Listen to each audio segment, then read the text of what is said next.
Hello, third graders. Welcome to our Unit 5 review. Can you believe it? We're already through Unit 5. This one was a little bit shorter. And so this video, right, we're going to go through some things that will be on the next math test. So make sure that you're listening and doing a nice job. You'll have several things to do, so make sure you've got a notebook next to you. So number 1 says to use your fraction circle pieces to complete the table.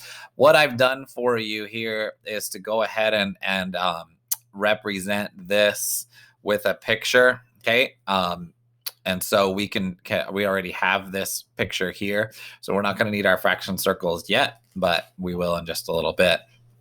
So here's our example. If we have the whole is the red circle, and then it's divided into 6 pieces, we shade in one of those. The words we use are 1/6, right? Not 1/6. 1/6 is just like 6, right? 1/6. And we write a 1 and a 6, right? This is called the numerator on the top. This is the denominator. If you are typing those, you do 1 and then /6 like that. Okay, so now the whole is the pink piece here. Look at that. It's divided into 4 parts. So if we wanted to write it in words, we see 2 parts shaded in, 2.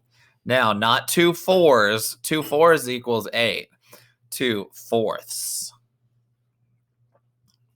2 fourths. And to write it as a fraction, we could write 2/4 or 2/4. Okay, this is how we represent fractions. Your turn. Here's our next one, right? Look and see how many pieces are shaded in. Look and see how many pieces are all together. What would the words be? You should have said 2/3, not 2/3. 2/3. And how would we write that as a fraction with numbers? We would write, and if you're typing, you should have typed like that, 2/3. All right, and here we have the whole. Oh, it's already got 1/4 here. And then our fraction would be 1/4 like that, right? These are fractions. Remember the numerator on top, right? That's the number of pieces that are shaded. And the denominator on bottom, that's all of the pieces, not just the ones that are not shaded, right? The part is on the top, the whole. In fact, that's what people often say talk about with fractions. They say it's the part over the whole. So if you can remember that, you'll be successful with fractions. All right, let's talk about equivalent fractions. Let's check what about this word equivalent? What other word do you kind of see inside that word? Equal, right? So really what we're asking here is, are these equal fractions? So we have 3/4. We're going to use our fraction circles here. 3/4. Our fourths are yellow here. So 3/4, I need to get rid of one of them. I'm going to put these together. So now I have 3/4, just like in the picture. And over here I have 1, 2, 3, 4, 5, 6 out of 7, 8. 6/8. All right, so let me get out 8/8. I know these are the 8/8 because there's 8 of them. And I'm going to see if 6 of them will fit exactly on here. 1. Oops. 2. Sometimes they like to connect with each other. 3. Oh, things are looking good. 4. Oh, I don't know why it turned. I turned that one. 5. What do you think? Is it going to be equal? I think so. And 6. So he did find 2 equivalent fractions, right? Yes, these are equal. So do you agree? So, and explain. what we want to do when we see, do you agree, do you explain? Do not type this, yes, because. That is not how people talk, okay? Yes, comma, I agree because, right, just like we just showed, when I stacked these two fractions on top of each other, they were the same. Okay, we explain, right? Not just yes, because they are the same. That's not words. Okay, well, it's words, but it's not correctly. It's not a sentence. So, yes, I agree because. Please don't write yes because or no because. All right, find a different pair of equivalent fractions. All right, let's do that over here with our fraction circles. Let's throw all these in the trash can. We're going to use the red circle as the whole because I like to use that as the whole. Let's try to find, let's just get out 1/2. 1/2. All right, here we go. 1/2 is equal to, let me see, I'm going to choose the light blue. These are sixths, right? How many of the sixths would fit on my pink piece? 3/6, right? Should we see it? 3/6. 1, 2. They like to move for some reason. 2, 3. Oh, there they go. They're moving again. See how that's exactly equivalent? Let's get rid of the red circle for now. Right? So 3/6, 3 out of 6, and 1/2 are equivalent fractions. And so that's what we would write here. 1/2, 3/6. All right, here we go. Now into multiplication. We've been big into multiplication here, right? We did a little bit of fractions at the beginning of this unit and spent most of the rest for multiplication, right? So 1 times 3 is 3. What's 2 times 3? 2 times 3 is 6. 3 times 3 is 9. What's 4 times 3? 12. What pattern do you notice? Tell me any pattern that you notice here. Okay, there's several, right? I know that we're adding 3 each time. That's a true pattern. This one is odd, even. That's kind of cool, right? So different patterns, we could describe those. You've already done that, so I don't need to type it again for us. Using a helper fact. Before we start here, what are helper facts? They are facts that you know that help you to answer questions maybe that you're not sure about. Okay, so 9 times 4, we could use, well, what could be a good helper fact for 9 times 4? Okay, I'm going to guess that most people said 9 times 5. You could have also said 10 times 4. That would be a good helper fact. So 9 times 5 equals 45. So if we know that, how do we figure out 9 times 4? Not just the answer, but how? We need to subtract a group, right? We can subtract a group of 9, and we are left with, what's our answer now to 9 times 4? 36. Okay, 36 is our answer. Let's look at the next one. Thomas is playing a round of salute. The dealer says 36. His partner has a 6 on his forehead. I hope the rest of the question is over here. What number does Thomas have? So I think we're asking here, and we haven't played salute here online. If we're trying to get to 36 and we have a 6, what would we need to do? So we have 6 times something equals 36. Okay, so we would want to think about what would fit in this sentence to make this true. This is one of, oh, do you remember this one? This is one of our squares. What would go there?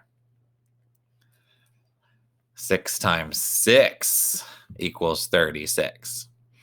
Okay, so to write a multiplication number sentence, we've just done that. 6 times 6 equals 36. To write a division number sentence, when you are writing division problems, the biggest number always comes first, right? We just flip what we wrote around. So 36 divided by, or when you're typing, let me show you that. You use the slash again. 36 divided by 6 equals 6. All right. So we can use a division is just like multiplication, just kind of flip flopped. All right, here we go. To a pizza. Divide the circle into 8 equal parts, shade and label one part with a fraction. Go ahead and do that in your notebook or on your dry erase board. Okay, let's check and see if you have the right thing. I like to do fourths and then cut them in half.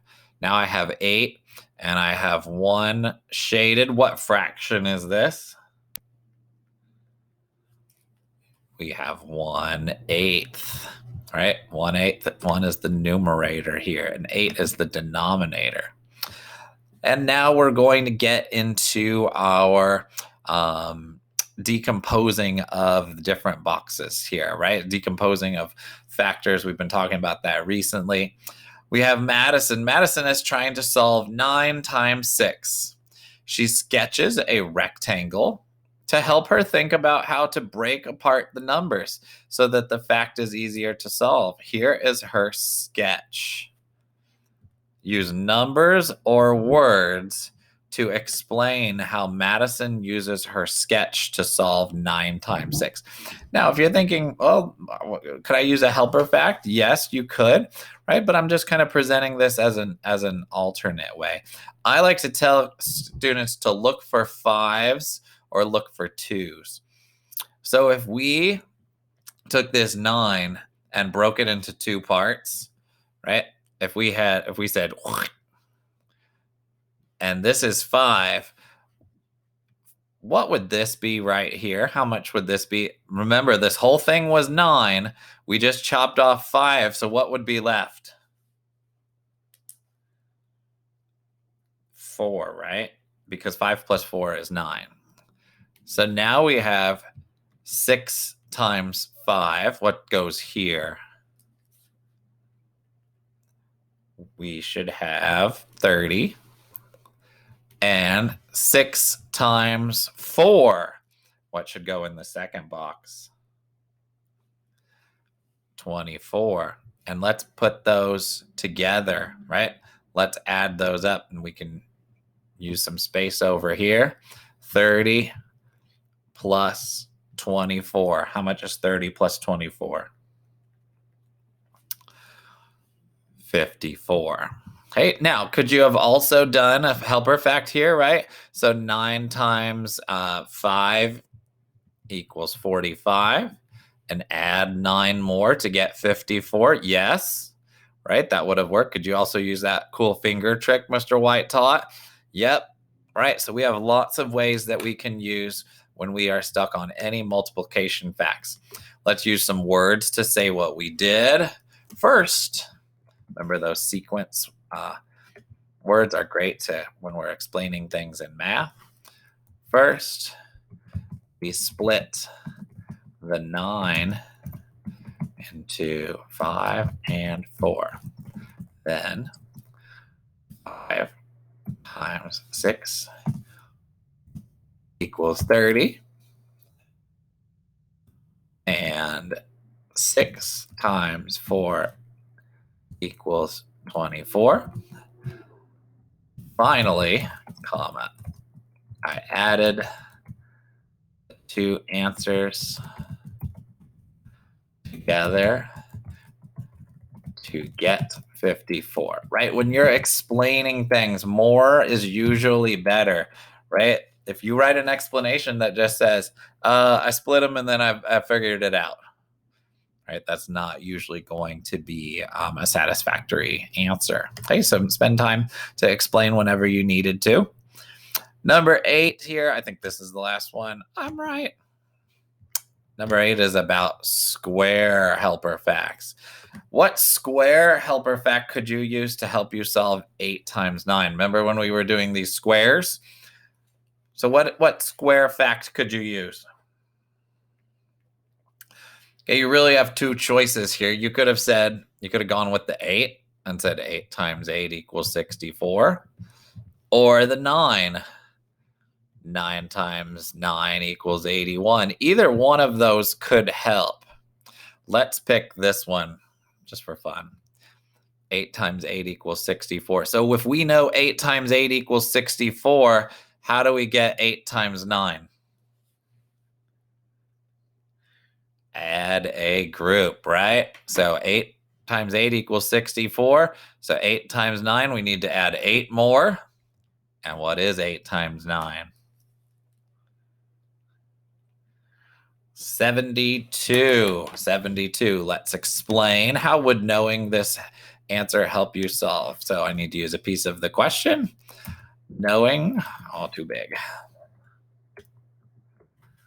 Knowing that 8 times 8 equals 64 helps me because I just need to add a group to get the answer of 72. Okay, so use a piece of this question to help get the answer start. Because is in the middle of the sentence, not in the first two words. I did a capital and a period. All right, third graders, the review video is always longer as it is today.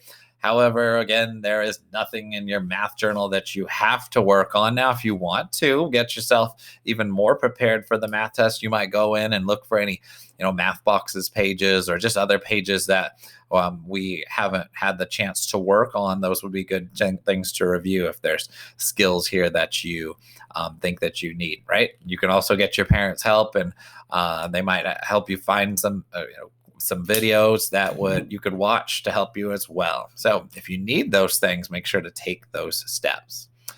All right, third graders, our goal here today was to review for our upcoming math test. I think we're ready. Good luck.